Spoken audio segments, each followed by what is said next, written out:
Chers amis, cher Hervé, merci infiniment pour ton invitation, merci pour votre accueil, c'est vraiment un grand bonheur d'être ici.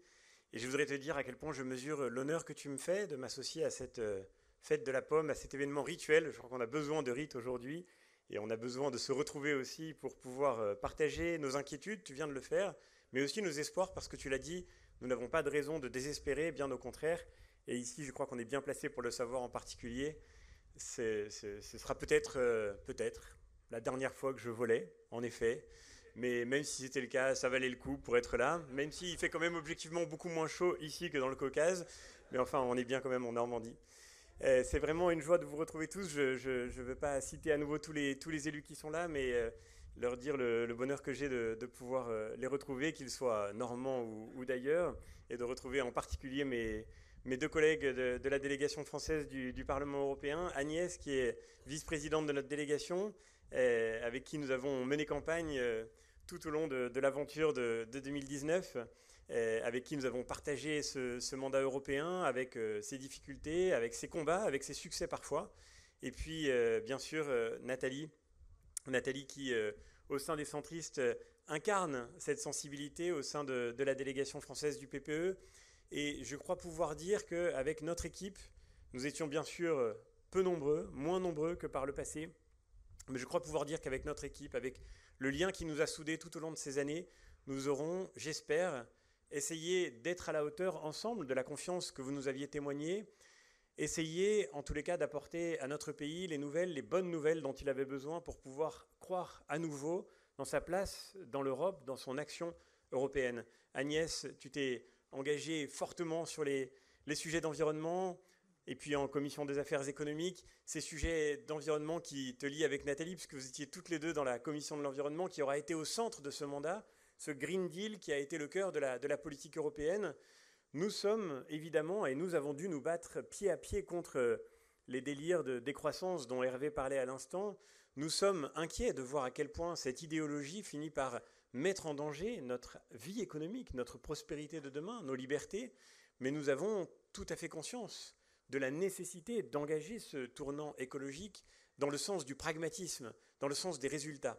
Et c'est ce que nous aurons fait au cours de ces années, évitant le pire et confortant le meilleur, pour obtenir notamment ce qui avait été notre première promesse de campagne en 2019, ce que nous avions appelé la barrière écologique, c'est-à-dire une véritable taxe carbone à l'entrée du marché unique, pour faire en sorte qu'enfin, les vaches argentines qui traversent la planète puissent se voir appliquer les mêmes règles, les mêmes contributions que celles que payent nos producteurs sur le sol français, pour qu'enfin on rende à nos producteurs une concurrence loyale et qu'on fasse en sorte évidemment de mettre fin à cette mondialisation dérégulée qui aura contribué à la crise sociale dans nos pays, à notre crise économique, mais aussi évidemment à la crise écologique. Cette barrière écologique, nous l'avons faite, nous l'avons gagnée grâce à vous, Agnès, Nathalie, en commission de l'environnement, grâce au combat que tu as mené, Agnès, sur ces sujets autour du Green Deal. Et puis Nathalie, je sais que vous en avez parlé ce matin avec Sonia sur les questions de santé. Évidemment, nous avons eu la chance de pouvoir compter sur toi, sur ton expertise, sur ton expérience, pour faire en sorte que, et on l'a vu pendant la crise du Covid, notre continent retrouve les moyens de garantir à tous les citoyens de nos pays de quoi assurer ce besoin premier essentiel qu'est la santé, à travers notamment la relance d'une filière pharmaceutique qui produise les médicaments. C'est le grand sujet que tu as incarné au Parlement européen. Et grâce à toi, nous avons, je crois, marqué des pas essentiels dans ce mandat sur ce sujet si crucial. Et donc, évidemment, je partage le regard parfois sombre, mais toujours dit avec humour, qu'Hervé nous a proposé sur la situation de notre pays. Et pourtant, je crois que, comme il le disait si bien, nous n'avons pas de raison, en effet, de désespérer. Si je partage ce constat, c'est parce que je crois, nous sommes, et c'est le regard que je voulais partager avec vous très brièvement, nous sommes en train de voir naître aujourd'hui une société de la défiance. Cette société de la défiance, c'était le terme employé par Pierre Rosanvallon dans un ouvrage qui date déjà d'il y a quelques années, qui s'intitulait « La contre-démocratie ». Une société de la défiance où, finalement, la défiance que les individus éprouvent envers leurs institutions, et notamment envers leurs autorités politiques nationales, cette défiance finit, malheureusement, par se corréler avec la distance qu'ils éprouvent avec leurs propres voisins, avec leurs concitoyens, avec leurs élus locaux. Et nous le savons bien, et tous ceux qui ici sont, Thomas le rappelait à l'instant, je l'ai été moi aussi, tous ceux qui sont élus locaux voient aussi monter ces comportements de défiance, ces comportements d'individualisme, d'incivisme qui touchent directement les plus exposés, je pense en particulier aux maires, nous l'avons vu dans les émeutes récentes, qui auraient imaginé qu'un maire, l'un des nôtres, le porte-parole des Républicains, qui aurait imaginé qu'un maire verrait sa maison attaquée par une voiture bélier alors que son épouse et ses enfants dormaient à l'intérieur, qui aurait pu imaginer qu'il y a encore quelques jours, un maire soit agressé par des gens du voyage qui voulaient s'installer illégalement sur un terrain agricole, qui aurait pu imaginer qu'aujourd'hui, il soit devenu dangereux en France de devenir élu local ou qu'on puisse se sentir en danger lorsque l'on accepte d'assumer cette responsabilité. Cette société de la défiance, elle vient de ce que tu évoquais, cher Hervé, elle vient du sentiment de l'impuissance publique qui fait que le chacun pour soi finit par l'emporter. Quand nous ne savons plus, comme tu l'évoquais, quand nous ne savons plus ce qui nous relie, quand nous ne sommes plus capables de mesurer ce que nous avons en commun, quand nous vivons cette crise du lien civique qui traverse aujourd'hui notre société, eh bien, il est nécessaire que ressurgissent ces comportements qui abîment le principe même de la République et le principe même de la démocratie. Et cette impuissance publique produit aujourd'hui une défiance inouïe. Le fait que nous soyons si peu nombreux à avoir lu cet entretien fleuve, qu'on nous vendait pourtant comme un événement, le fait que nous soyons si peu nombreux à l'avoir lu dit quelque chose aussi de cette crise. Que le politique parle d'autant plus qu'il se sait incapable de produire des résultats.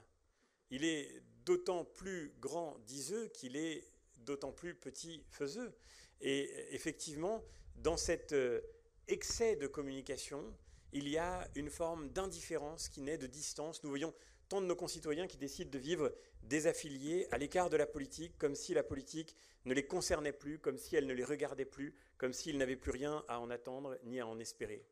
Regardez en effet la montée, je prendrai seulement 3 exemples, mais de façon très rapide pour ne pas revenir sur ce que tu disais, mais regardez la montée de cette insécurité, la montée de ces violences qui marquent notre pays. Je peux vous dire, il y a une chose qui est très frappante quand on va à l'étranger, et c'était mon cas il y a encore quelques heures, en Arménie. J'étais en Arménie.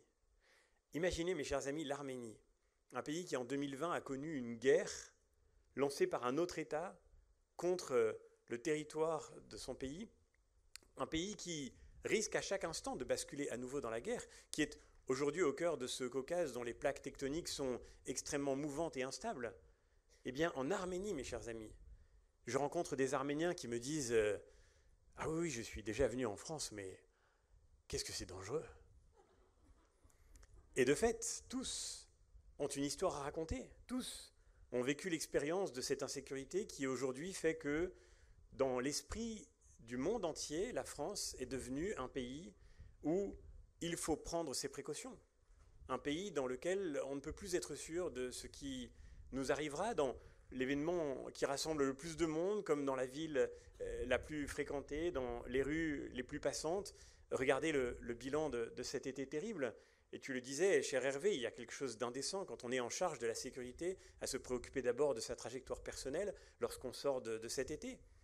C'est Patrick, à Bayonne, tué sur le pas de sa porte pour avoir demandé à un individu de bien vouloir éviter d'uriner devant chez lui, tué par quelqu'un qui peut-être court encore dans la nature, nous ne savons pas si l'auteur du crime a été retrouvé.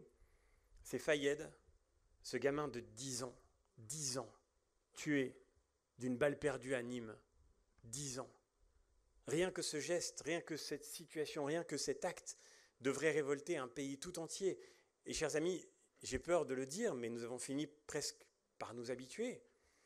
Lorsque Naël a été tué dans une interpellation policière, nous avons eu droit à l'indignation de tant de belles âmes et de tant de grands esprits, mais qui aura parlé de Fayed ? Qui de ceux qui se plaignent que les racisés, pour reprendre leur expression, sont victimes de violences policières, qui s'est ému de la mort de ce jeune garçon, pourtant d'origine immigrée lui aussi, qui est venu trouver la mort en France, parce que notre État ne sait plus assurer ne serait-ce que la réglementation sur les armes, qui circulent aujourd'hui, nous le savons très bien, dans les rues et dans les quartiers de nos villes. Et puis c'est à Cherbourg ce viol terrible qui, je crois, nous aura tous glacés d'horreur. Et là encore, de la part d'un jeune de 18 ans, chers amis, oui, l'école est un sujet, un jeune de 18 ans qui était déjà accusé de multiples faits, et dont les voisins disent, après qu'il ait commis cet acte abominable, que oui, bien sûr, on le savait, qu'on le voyait frapper sa propre mère. Comment se fait-il que nous en soyons arrivés à une situation de déprise, de dépossession, d'impuissance publique telle que nous ayons fini par nous résigner, presque par nous habituer à des situations aussi terribles? C'est l'incapacité de l'État à laisser travailler les entreprises, à laisser produire, à laisser agir ceux qui font, à laisser créer de la valeur et de l'emploi. C'est cette décroissance organisée que tu évoquais, cher Hervé, que nous voyons dans l'industrie pharmaceutique, que nous avons vécu avec la guerre en Ukraine, lorsque nous nous sommes rendus compte que nos forces armées n'auraient pas 3 jours de munitions pour faire face à un conflit de haute intensité.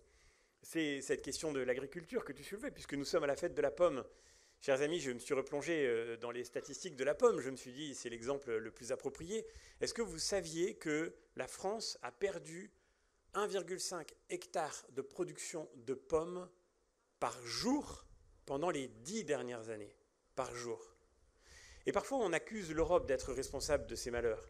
Mais j'étais il y a quelques jours pour aller faire une intervention en Italie, où j'avais été invité dans le nord de l'Italie. J'ai été fasciné en traversant le nord de l'Italie de l'intensité de la production arboricole, de voir ces champs de vergers, ces champs entiers que malheureusement nous avons, des paysages auxquels malheureusement nous avons fini par voir disparaître dans bien des régions de notre pays.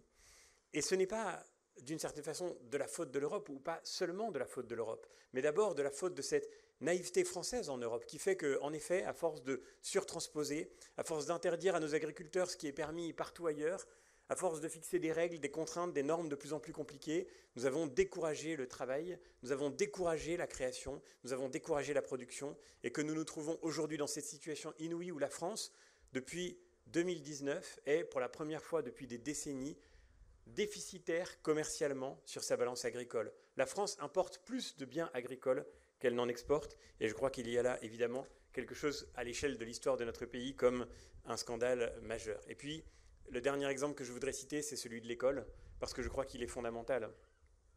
Et là encore, je suis fasciné de voir le déni de réalité dans lequel sombrent les autorités les plus importantes de notre pays. Ils savent tout, mais ils ne voient rien. Lorsqu'Emmanuel Macron, dans cet entretien au Point, traite la question de l'école d'abord en disant que les vacances sont trop longues. On peut discuter indéfiniment du temps des vacances, comme on parle indéfiniment de ces questions périphériques qui me semblent tellement marginales quand on voit la réalité de la crise de l'école. On peut parler du temps des vacances, on peut parler, comme on en parlera dans quelques jours sans doute, du poids des cartables, on peut parler aussi de l'uniforme à l'école et du drapeau dans les classes et de la Marseillaise le matin et du professeur qui doit voir les élèves se lever quand ils rentrent dans la classe. On a répété ça des dizaines de fois, et nous aussi d'ailleurs, n'ayons pas peur de le reconnaître. Mais est-ce que le problème, c'est le nombre de jours de vacances ? Est-ce que le problème n'est pas plutôt ce qui se passe pendant les jours d'école ? Ce qui se passe pendant les jours d'école pour que, avec tout le temps que nos élèves passent à l'école, nous arrivions à des statistiques telles que un jeune Français sur 5 aujourd'hui à 18 ans ne sait pas lire le français. Un jeune Français sur 5. C'est la statistique officielle, mes chers amis. La journée de défense et de citoyenneté, qui a remplacé le service national, est l'occasion de faire un test de lecture en temps réel pour tous les jeunes de 18 ans à leur majorité, qui consiste à lire un programme de cinéma. On vous demande, en regardant le programme de cinéma, à quelle heure passe tel film et quel acteur joue dans telle production. C'est un QCM.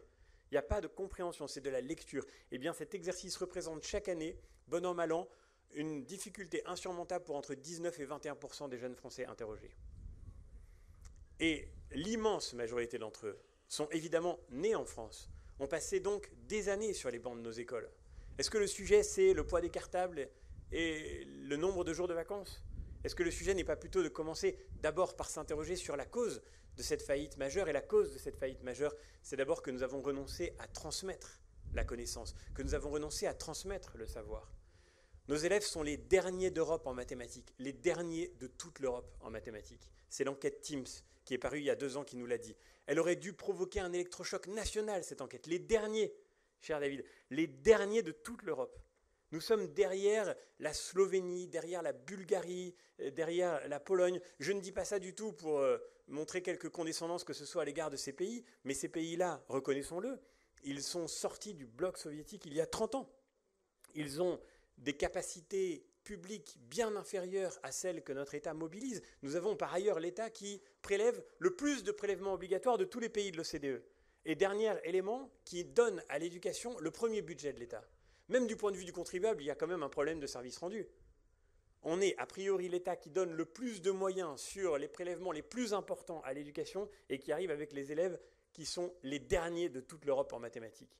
Dans l'OCDE, on est derrière la Géorgie, on est derrière l'Azerbaïdjan, on est juste derrière le Kazakhstan, on est très très loin du Japon, on est très loin évidemment des pays les plus avancés en matière d'enseignement. Comment se fait-il que ceci ne soit pas l'occasion d'un sursaut collectif immense ? Eh bien, je crois que ce sursaut, mes chers amis, et c'est ce que je voulais partager avec vous ici, de manière très simple et très directe, je crois que c'est le bon endroit pour le faire. Ce sursaut, nous le savons tous, il viendra du terrain. Il viendra d'abord de la base. Il viendra d'un renversement complet de notre manière de penser la politique et de faire de la politique. Et je voudrais vous dire très simplement ma conviction que, je ne sais pas, tu le disais Hervé, nous n'avons certainement pas toutes les idées en commun, et heureusement d'ailleurs, c'est ça la beauté de la démocratie et de l'amitié politique. Je ne sais pas s'il faut en finir avec la Ve République, je ne sais pas si ce que nous vivons, c'est l'épuisement de la Ve République, ou bien, d'une certaine façon, sa perversion, son renversement par le quinquennat, par le non-cumul des mandats. Le non-cumul des mandats qui aura contribué, plus que bien d'autres réformes, à séparer, à rompre le lien entre la politique nationale et la réalité du terrain. Nous en parlions à l'instant avec Sonia, mais évidemment, nous le savons bien, pour tous les collègues parlementaires qui sont ici, cher Loïc, nous voyons à quel point ce qui constitue la catastrophe absolue de notre vie publique, c'est la distance abyssale entre ce qui se discute dans nos institutions et ce qui se vit sur le terrain, entre ce qui se pense et ce qui se fait. C'est la distance entre la culture du processus, de la procédure, la culture de la déresponsabilisation qui naît de cette hypercentralisation, et puis l'esprit d'initiative, l'esprit de liberté et de responsabilité qui anime encore non seulement les collectivités locales, les mairies, mais aussi dans les entreprises, chez les artisans, chez les commerçants, chez les agriculteurs, tous ceux qui créent savent bien que c'est d'abord par l'initiative et pas par la procédure qu'on peut réussir à relever les défis qui se présentent à nous. Eh bien, c'est cet esprit-là qu'on devrait faire venir dans nos parlements, faire venir dans nos institutions, plutôt que de croire que c'est à partir du centre qu'on va faire ruisseler, faire descendre jusque sur le terrain une sorte de sagesse innée qui viendrait de la méditation de nos élites déconnectées. Voilà le défi qui est devant nous. Je voudrais le dire en un mot, mais c'est aussi notre expérience au Parlement européen. Au cours des dernières années au Parlement européen, je crois que nous avons essayé de nous battre aussi pour cette méthode. Tu parlais du ZAN, cher Hervé. Nous avons dû nous battre contre un texte qui a été voté il y a quelques semaines de cela, qui s'appelait « Restauration de la nature ». Nous sommes tous pour protéger la nature. Et restaurer la nature, a priori, paraît évidemment un très beau motif. Mais derrière ce texte, Restauration de la nature, il y avait en réalité rien d'autre qu'un ZAN européen. Une succession de contraintes supplémentaires qui allait de pair avec cette idéologie de décroissance que tu as si bien décrite. Mettre, par exemple, c'était l'objectif, 10% des terres agricoles en friche. Les mettre en friche pour les rendre à la nature. Vous voyez, là je reviens à mon métier de prof de philo, c'est le grand rêve rousseauiste. Vous voyez, il faut rendre la nature naturelle. Et rendre la nature naturelle, c'est finalement faire que la nature puisse revivre sans l'homme. Le seul être vivant qui n'a pas droit de cité dans la nature pour une certaine écologie, c'est l'humain. Et d'une façon tout à fait frappante d'ailleurs, c'est même ce que l'humain a créé qui se trouve désormais protégé par des gens qui voudraient en chasser l'humain. Dans la Brenne, allez voir des pisciculteurs, ils vous expliqueront qu'aujourd'hui, on vient les surveiller avec une police de l'eau armée qui rentre sur leurs exploitations sans les prévenir pour vérifier la manière dont ils curent leurs ruisseaux. Mais ces ruisseaux, ils ont été creusés par des hommes. Ils ont été creusés par les moines du Moyen-Âge. Et depuis des siècles, ils sont entretenus par le savoir-faire de ces hommes qui n'a pas attendu les associations écologistes pour savoir effectivement que respecter la biodiversité, c'est prendre soin de cet environnement qui est aussi le résultat du travail de l'humain. Derrière ce texte Restauration de la nature, il fallait par exemple détruire des barrages, parce qu'il faut rendre les cours d'eau naturels, retirer la trace de l'homme de la nature partout. Donc décroître aussi la production électrique, décroissance toujours. C'est le même geste idéologique qui combat avec détermination contre le nucléaire tout en prétendant combattre le réchauffement climatique. Et c'est là le caractère fascinant en effet de cet agenda du en même temps qui fait que le président de la République explique à Paris qu'il défend le nucléaire, mais sa majorité au Parlement européen continue de lutter contre le nucléaire à toutes les occasions possibles.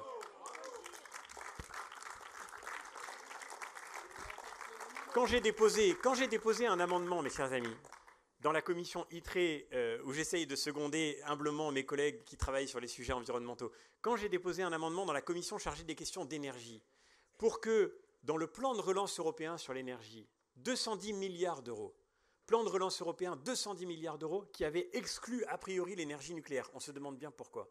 J'ai déposé un amendement, il n'était pas très compliqué à comprendre, hein, c'est un amendement qui faisait 3 mots. L'énergie nucléaire, voilà. Juste pour rajouter cette ligne dans la liste des énergies éligibles à ce plan de relance. 210 milliards d'euros pour entretenir des centrales nucléaires. Même du point de vue, là encore, du contribuable français, la France avait un intérêt évident en la matière. J'ai déposé cet amendement. Qui a voté contre? Contre qui avons-nous dû nous battre?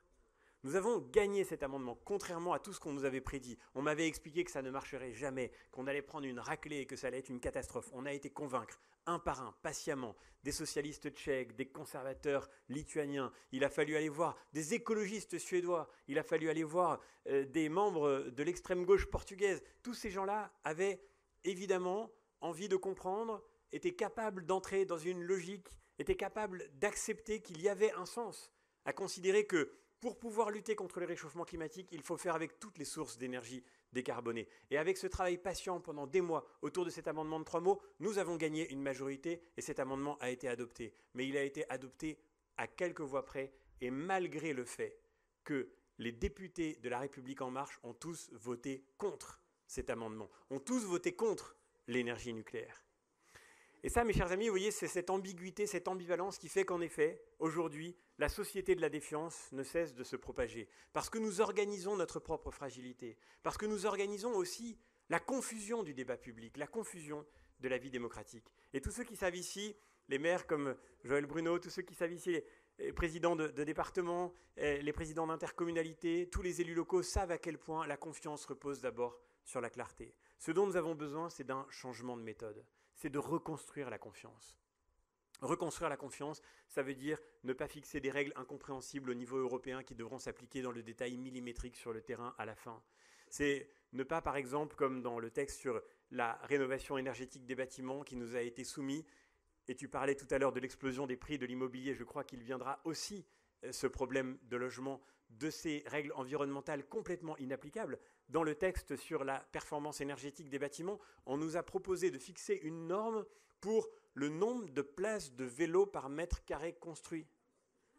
La surface des places de parking de voitures électriques par nombre de mètres carrés construits. Est-ce que ça veut dire quelque chose de fixer des règles pour fixer la déclivité des montées de parking souterrain pour éviter les risques de glissade dans la neige quand ces règles vont devoir s'appliquer demain, par exemple, à Mayotte ou à La Réunion? Est-ce qu'on ne pourrait pas laisser un peu de capacité pour les élus locaux, pour les élus de terrain, de s'organiser, de se décider, de déterminer ce que doit être l'efficacité appliquée à leur propre territoire avec sa singularité? C'est cette méthode-là, c'est pour cette méthode-là que nous avons combattu aussi. Nous croyons au travail européen, nous croyons à l'efficacité du travail européen, mais nous croyons à l'efficacité du travail européen dans ce magnifique principe, malheureusement trop oublié, qu'est le principe de subsidiarité. La décision ne doit être prise au niveau supérieur que si le niveau du dessous ne peut pas la prendre elle-même. Et aujourd'hui, c'est l'inverse à quoi nous sommes confrontés. On ne décide au niveau local que ce que l'échelon du dessus a bien voulu lui laisser. C'est cette pyramide qu'il faut renverser, c'est cet état d'esprit qu'il faut transformer. Et au fond, ce qui importe d'abord, c'est de retrouver la confiance. Car que veulent dire ces règles infinies? Que veulent dire ces complexités interminables? Elles veulent dire d'abord l'intensité de la défiance. L'intensité de la défiance du gouvernement envers ceux qu'il est chargé pourtant de représenter. L'intensité de la défiance des gouvernants envers les gouvernés. L'intensité de la défiance de ceux qui décident envers ceux au nom desquels pourtant ils sont supposés décider.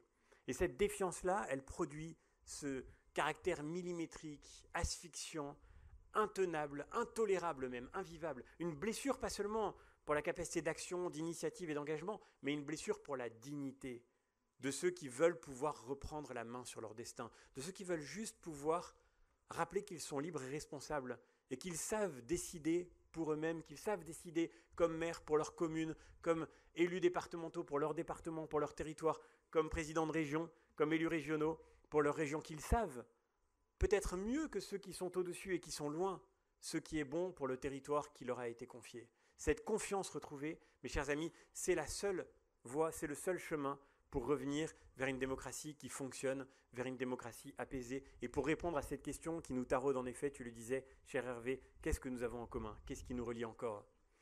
Je suis en commission de la pêche, parmi d'autres, je suis en commission de la pêche fasciné par le caractère de défiance profonde que manifestent nos réglementations et nos législations. Par exemple, par un symptôme, un phénomène tout à fait frappant qui doit vous marquer vous aussi, et je voudrais pouvoir écrire là-dessus, il faudrait que j'en ai le temps, mais je n'y arrive pas vraiment. Ce phénomène incroyable qui est l'acronymisation du monde, appelons-le comme ça. Le monde se transforme en acronyme. En commission de la pêche, et alors après je vais sur le port de Fécamp et il faut que j'explique ça aux pêcheurs. Alors on se pose la question de savoir si dans la PCP, on va pouvoir utiliser les fonds du FEAMP, qui est devenu FEAMPA d'ailleurs, pour faire passer les budgets FEDER de manière à faire en sorte que dans nos discussions avec les ORGP, si on interdit les DCP, on puisse avoir des solutions. Il y a un moment où en réalité, nos conversations en chambre n'ont plus rien à voir avec la réalité du terrain. Et elles disent tout.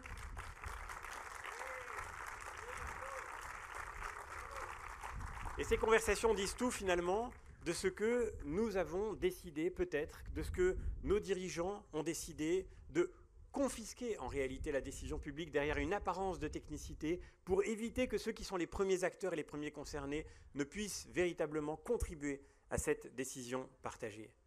Chers amis, je termine en disant que cette transformation, je dirais même pourquoi pas cette révolution de la confiance retrouvée, elle se vit aussi non pas seulement dans une méthode politique, mais dans une certaine manière de faire de la politique. Et c'est aussi ce qui m'a fait venir ici, cher Hervé, à ton invitation, et je terminerai par là. Je vois ici tellement d'amis, tellement de visages amis qui sont autant de raisons d'espérer. Thomas, chez qui nous sommes, qui a pris ce canton ici, tant de ces jeunes que nous avons vus sur cette scène tout à l'heure, jeunes élus, jeunes futurs élus, tant d'élus expérimentés, de ceux qui justement sont aujourd'hui le visage de cette confiance que nous pouvons encore avoir envers une génération d'élus qui s'engagent pour le bien commun et qui sert avec loyauté. Et je voudrais dire que si nous voulons redonner confiance dans la politique demain, il faudra que nous sachions aussi réapprendre à nous faire confiance. Réapprendre la confiance partagée qui fait la force de l'aventure politique, qui fait la force de toutes les belles aventures politiques. Si la Normandie est conquérante, avec toi, cher Hervé, c'est parce que tu sais susciter des amitiés. Et je ne voudrais pas paraître excessivement idéaliste ou naïf, mais comme toi, je crois en la force des amitiés politiques. Je vois à quel point la politique est abîmée aujourd'hui par le sentiment que les citoyens ont qu'elle est seulement un champ de bataille individualiste où des égos s'affrontent pour servir leurs intérêts. Et regardez d'ailleurs le spectacle pitoyable des derniers jours, en cette rentrée politique, où nous voyons de toutes parts des sorties individuelles qui s'affirment pour tirer chacune la couverture d'un côté, le gouvernement qui semble être déjà devenu simplement le champ de bataille d'une compétition programmée pour une élection présidentielle qui est encore dans 4 ans. Dans 4 ans. Est-ce qu'il n'y a pas mieux à faire que de se préoccuper d'abord de sa propre trajectoire?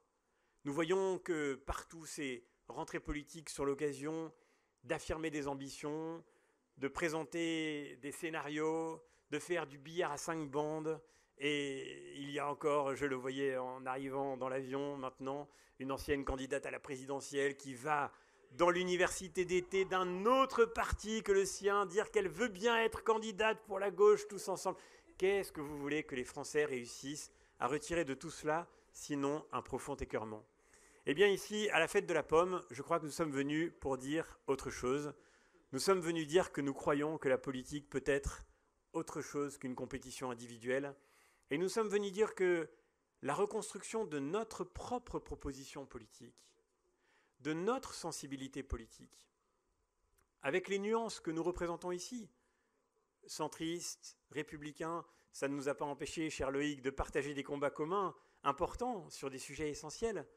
La reconstruction de notre proposition politique, elle viendra d'abord de ce que nous saurons vivre entre nous et vivre devant les Français une amitié politique authentique, qui est ce qui naît lorsque nous sommes conscients que nous ne sommes pas d'abord engagés pour nos propres trajectoires individuelles, mais que nous sommes là pour servir quelque chose qui nous dépasse, qui nous élève et qui nous relie. Qu'est-ce que nous avons en commun, cher Hervé? Je crois que cette question-là, il faut peut-être que les politiques commencent d'abord par répondre pour eux-mêmes. Qu'est-ce qui nous relie? Qu'est-ce qui nous fait nous engager ensemble? Et c'est peut-être, comme le disait Christopher Lasch, c'est peut-être d'abord la sécession des élites. C'est peut-être d'abord l'individualisme affiché par les gouvernants pendant trop longtemps. C'est peut-être d'abord la réduction de la politique à une question de tactique personnelle qui a fait aussi le délitement du lien civique que nous constatons aujourd'hui. À l'inverse, sa reconstruction passera par le fait de vivre ensemble cette amitié qui nous réunit, cette amitié, cher Hervé, qui nous rassemble depuis quelques années maintenant, que nous vivons mois après mois en travaillant sur le fond, en essayant de réfléchir aux grandes questions qui nous attendent, et que nous vivrons, j'en suis sûr aussi, dans les combats électoraux qui s'annoncent, ces combats qui seront essentiels pour l'avenir de notre pays, pour l'avenir de l'Europe, et qui seront, j'espère, l'occasion de vivre la joie et l'enthousiasme de cette amitié politique qui grandit parfois dans le combat, j'espère demain dans les victoires, comme elle s'est consolidée aussi dans les épreuves par le passé. Merci à tous de votre fidélité, merci de votre présence et merci de votre accueil ici.